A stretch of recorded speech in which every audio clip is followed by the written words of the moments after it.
everyone, welcome back. If you're new, I'm Melissa. This is my channel. I'm fairly new, but hopefully you'll stay along with me and hear my journey and experience it with me, and hopefully take something away from my journey that will help you. So if you haven't looked at any of the other videos yet, I have been on Zepbound, Mounjaro, Tirzepatide, same thing, since February 1st, 2024, and today is October 22nd, 2024. So the lowest I had, or the most I had lost actually, was almost 60 pounds, and that was also with a lot of plateaus, a lot of back and forth, up, down, that some of it couldn't be explained, and it's been very frustrating. So I just kind of wanted to talk through that today, and how it affects your mental status, and like what I'm doing to try to not let it get in my head. And I notice I said try, because it's not like it's not going to affect you. This weight loss, weight gain is a head trip for anybody. Whether you're on a GLP-1 or not, it affects you.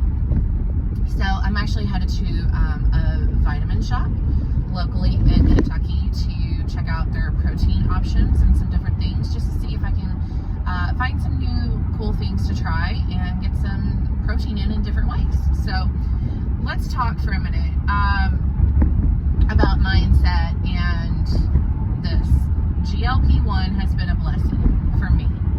I also see it with a lot of other people that are going through this journey on YouTube.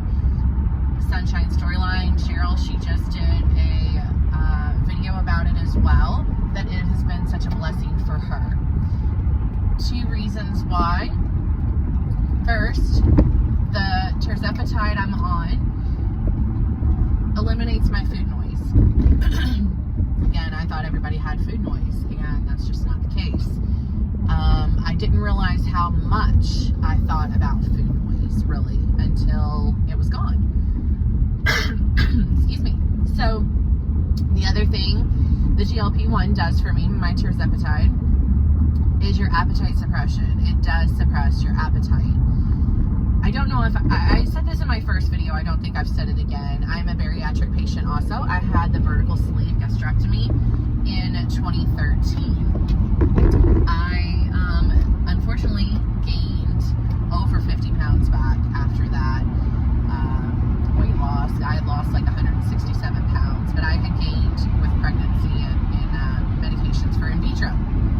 But anyway, I've always had the food noise. I thought even with the vertical sleeve, that a lot of my food noise would be gone or reduced. I thought that that would help the hunger. I thought it would help my mentality, I guess. And in a way, I guess it did. But the food noise was always there.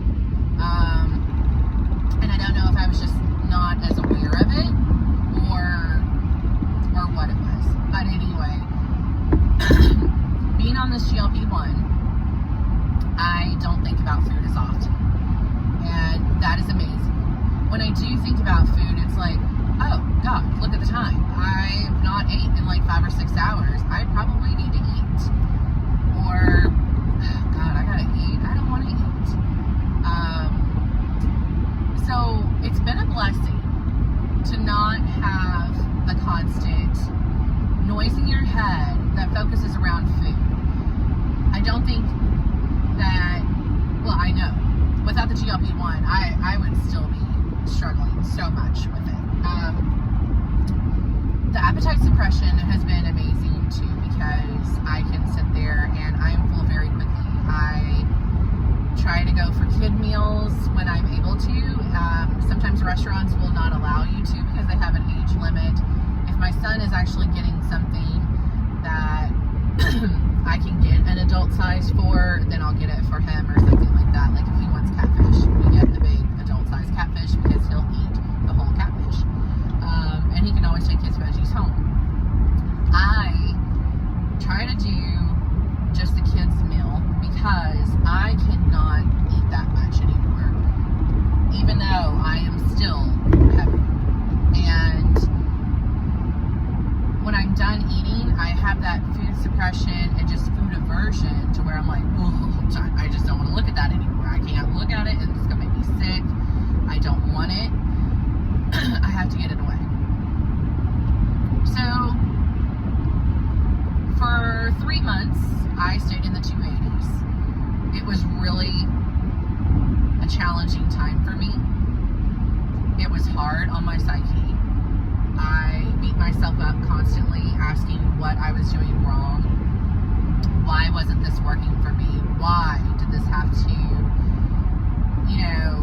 be this way? Why, I was busting my hump. I was doing what I was supposed to. I was putting the work in, and I wasn't seeing that outcome, and it was really frustrating. And I'm like, of course, whatever's going on, I'm not responding. What figures my luck, so that took a toll, and I got down to 272 and some change, and very close to that 60-pound loss mark. And I got on testosterone medication. I've been on that for a little over, I guess about a month and a half now, and my weight has went back up.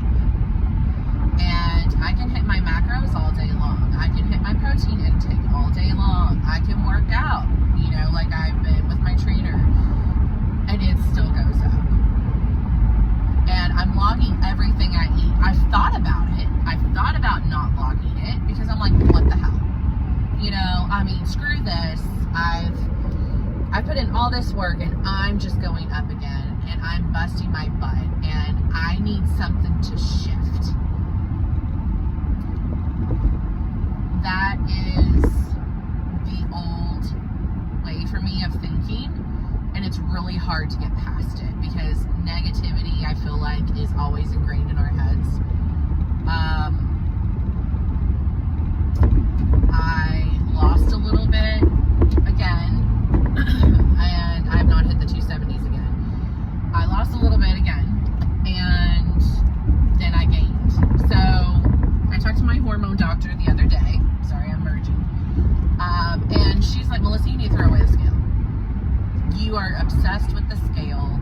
It is not helping you. It's hurting you. It's hurting your mentality. I wish you would just get rid of it. And I'm like, I can't get rid of it.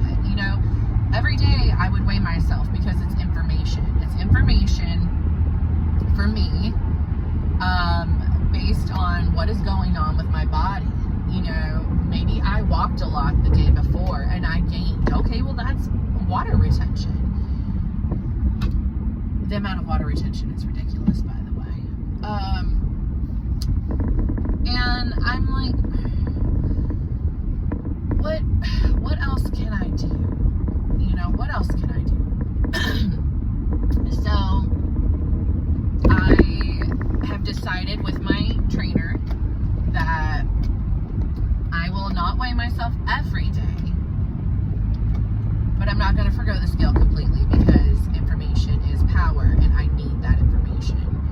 So right now the agreement is I will weigh myself on Tuesdays and Fridays when I go see my trainer,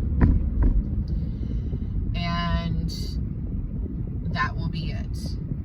So I weighed myself today, and I had gained 3.5 pounds. So from Friday to today, 4 days, 3.5 pounds. It's not right. I've tracked everything. I've stayed in my margins of where I'm supposed to stay for my macros, my protein, my carbs, my fat, my calories. And I'm like, okay, I am moving more, which has been a blessing. With me feeling so much better, I am able to move more. I've also had a nerve ablation on my back, so I'm able to walk more, and I'm working on getting that taken care of. It is frustrating that 3.5 pounds. So I'm struggling, of course. I don't know anybody that wouldn't, but I'm not giving up, because giving up is not an option. Giving up would be giving up on myself, and I'm not going to do that, because I want to be healthy for me. I want to be healthy for my family. My son's birthday was this weekend, so we had a cookout on Saturday. We had brats and hot dogs and burgers, and they had chips, and we had cupcakes for the kids and plain cake with no icing for my son, who doesn't do sweets. And you know what? I wasn't tempted by any of it, and that was another huge success for me. I normally would have went and snuck a piece of cake or the cupcake, and I would have had it, and then I would have snuck in another one later and acted like I didn't have the first piece. And none of that happened this time. I've looked at it and I'm like, oh, we still have cupcakes. Oh, okay. And that's it. That is totally it. So I looked at it again earlier and I'm like, oh, he hasn't ate any cake. Okay, well, I need to get rid of that. I'm like, huh. So, sorry about that. I had to sneeze. So I've been like, that's huge. That is so huge for me. And that just shows that my GLP-1 is working. I'm not as tempted by those things anymore. If I want something kind of sweet, I'll go for one of my yogurts, the Chobani Flips, or I'll go for my Quest cookie, or a cookie bar from Quest, and get in that protein. So my mindset is doing really well, and my temptation is so much stronger than I've gave myself credit for. But how do you get past and keep going when the scale is up against you and you're almost going backwards instead of going forward with the scale? I don't know, but I know I'm not stopping, and that to me is the main piece, is not stopping, not giving up, and still going forward. I mean, I feel like I'm as dedicated as I was, and working to dedicate myself more to beat this. It's almost like a challenge. Okay, game on. We're gonna do it. And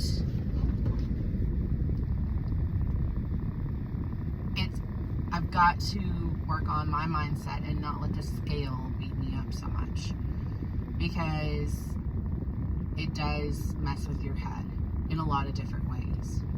And being the fat girl most of my life, you have that negativity of, you're not good enough, you don't deserve this, and everybody's waiting for you to fail. Everybody's waiting for you to fail your current track of what you're doing. But you know what? I don't care what they think. I care what I think. And I know I'm doing a hell of a job. And I've made so much progress in these months that I'm not going to let this stop me. So, I'm getting more blood work from the hormone doctor. I am going to see what they say. I'm going to see what else I can do. Whether it's increasing my calories and see if that changes it and I start to go down, or if I need to try to get a walk in from time to time, even if it's like a 10-15 minute, and then go back out a couple more times. So I think that's where I'm gonna try to look at and see what I can do, because I'm not stopping. And the weight loss doctor does not want me to titrate up yet. I'm on 7.5, and I've been on 7.5. This is my 3rd month. And I just took my dose today for the week.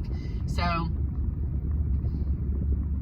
maybe, since I took it today, maybe my numbers will be lower on Friday, but I'm still tracking everything I eat. I'm trying to get in my fluids. That's really hard as a bariatric patient.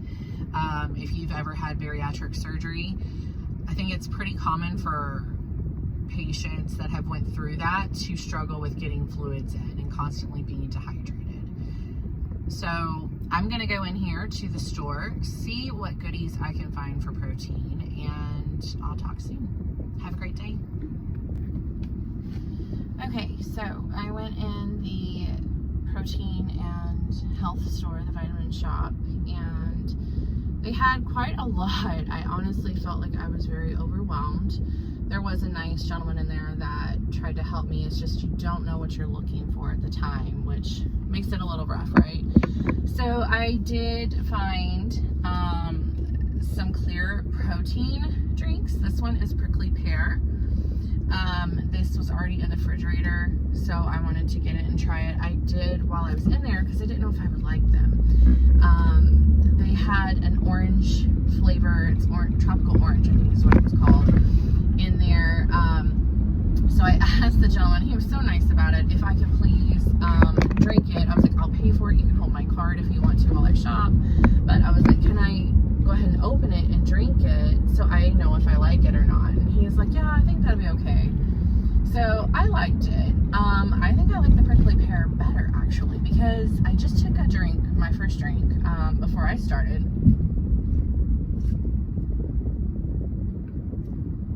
And I like this. It's not overwhelming in flavor.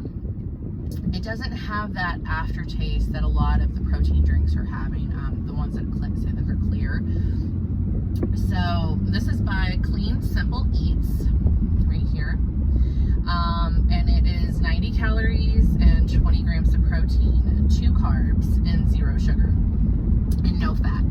So out of the two, I would say between the tropical orange and the prickly pear, hands down the prickly pear. They have a dragon fruit flavor and a blue raspberry flavor. They did not have the dragon fruit that I could buy just individually.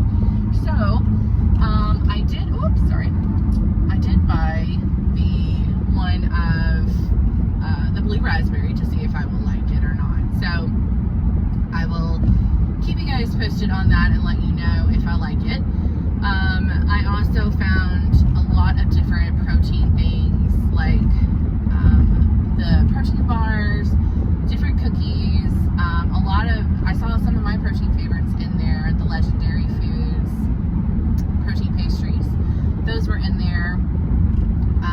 They had Quest, and there were some other things that I got. So they had a sale going on right now, and so I bought a few things, like if it had like buy 2, get 1 half off or something, so I'd buy 2 and get the other one. But this one I've heard a lot about. This one is the maple glazed donut. There's also another one that is peanut butter. But this one's 220 calories, 6 grams of fat, 26 grams of carbs, but it has 7 grams of fiber, and 20 grams of protein. So I got things like that. They also had a few protein meat sticks that I wanted to try as well that were under 200 calories, but they were 20 grams of protein. I believe it's by First Form, and one's like a breakfast sausage, and that's actually this one. So First Form protein stick, 20 grams of protein, it's like 170 calories, and I would have to check on the rest of it to give you the macros on that. But I will probably do some tasting over the next couple of weeks or so and write down my notes, and then I can share them with you if you're interested.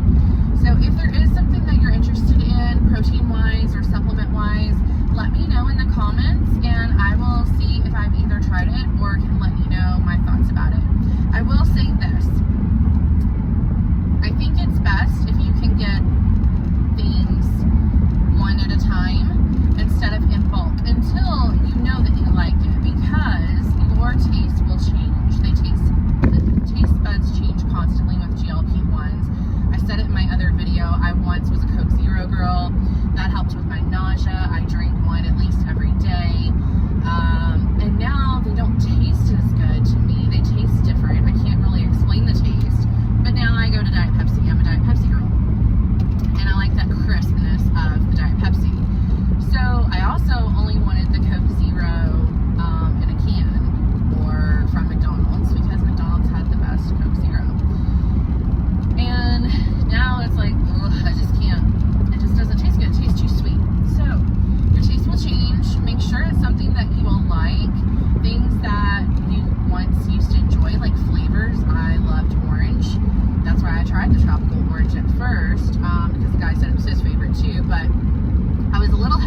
try it, but I wanted to see, am I still gonna like it? Because I used to love orange. I don't know anymore because everything just changes so much.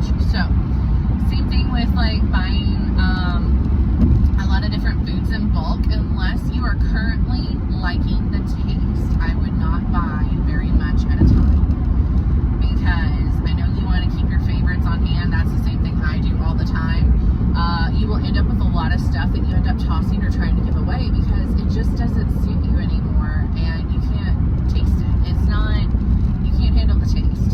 Same thing with protein powders, actually. A lot of them for me have been really different. I've been tasting this strange aftertaste, and it's hard to explain, but it's a very interesting smell. It's very noticeable for me, and then when you taste it, I don't know if it's like the sweetener that they're using, if that's what's getting to me, which it very well could be. It could be a lot of different things, of course. I cannot do grass-fed beef protein at all. It also upsets my stomach. I try to find protein companies like Ghost or One Up Nutrition so far that I found. Those two offer sample packets, so you can buy the samples of a few different ones that they offer and see if you like it. So I did have a Ghost one that I thought I would like. It was like an apple cider donut. I can't do it. I just cannot do it.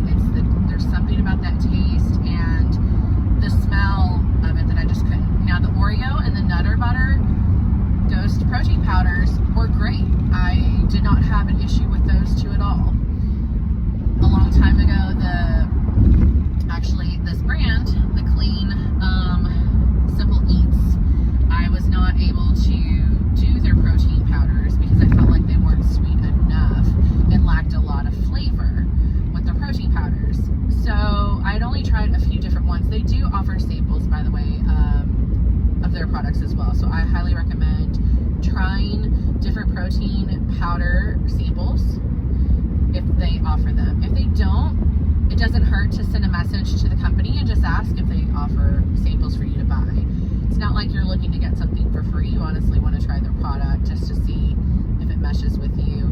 I think also telling people, look, I'm on a GLP-1, my tastes constantly change, so I don't want to commit to buying something that's really huge if I'm not going to like it. And they'll say, oh, well, we have that money back guarantee or whatever, but let's be honest, I mean, it's a hassle to go return stuff anymore, and you have to go through a lot of hoops, pay for shipping, you know, file out claim or whatever they have you do, fill out all this paperwork, and I don't have time for that. I don't know if you do, but I don't. So I think finding companies that offer samples is a great way to start first. It kind of gives you an indication of what you're going to like and what you're not going to like. And like I said, it may change in a couple of months. It could change in a couple of weeks. I think with the protein powders, there are some that I just could not do at all, like the beef protein. The One Up Nutrition, they had really great sample packets for other things, like I don't even remember what it was. It was some kind of hydration thing. That one was really good, but as far as their ice cream cone sundae or ice cream sundae or something like that, protein powder, I had to buy the whole canister. It was the same thing. It was the weird flavor, weird smell and taste that I just could not get past. So I ended up passing it off to my trainer, who really liked it. So there are other alternatives too. You know, she suggested maybe trying to put it in my coffee, but some of it I just can't get past. So I think I'm going to keep trying different protein powders because I've not been able to find a protein powder that I actually really can stick with. I can do the ready-made shakes for Fairlife Core Elite and Premier Protein. Those I can do with no problem at all. They taste great to me. I enjoy them. They have different flavors. I once liked the caramel, but now I can't drink it because it just does not taste like it has any flavor at all. So it's just random weird things like that. So I would definitely say buy single packs if you can of things. Like buy an individual can, buy an individual protein shake at the store, in the fridge, wherever it is, and try those first before you go and buy a bunch of the same thing. Same thing with today. I bought a bunch of different things to try, so I'll know what I like for next time and what I don't like. So anyway, that is my update for today. I hope everyone is having a great day, and I'm going to keep going and keep working on getting my protein in, and hopefully I will see the scale go down in numbers. So let me know what your favorite protein is. Drop it in the comments. Don't forget to like, subscribe,